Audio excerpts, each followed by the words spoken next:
Ja, ključno je vsekakor ta, da čakajo vse do upokojitve. Ne. To je v bistvu v Sloveniji, sicer tudi v tujini, ampak v Sloveniji še posebej je to kar praksa. Ne. Da se čaka čisto do upokojitve. V bistvu ves ta čas se sicer nekako razmišlja o prenosu, ampak tega procesa se pa dejansko ne naredi. Ne. In druga stvar, ki je zelo pomembna, je pa, da v bistvu podjetniki razmišljajo samo o tem davčno-pravnem prenosu, se pravi z tega vidika, pozabijo pa na ta sociološki vidik, ki je pa ključen in zaradi katerega propade kar 2/3 družinskih podjetij.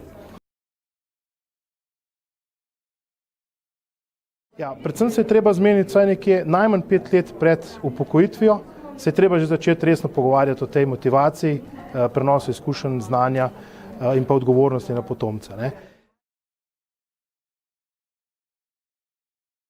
Ja, vsekakor ne gre samo za premoženje, predvsem gre za eno zelo veliko odgovornost in pa seveda morajo biti motivirani za to, da v bistvu potem tudi uspešno peljejo to zgodbo naprej.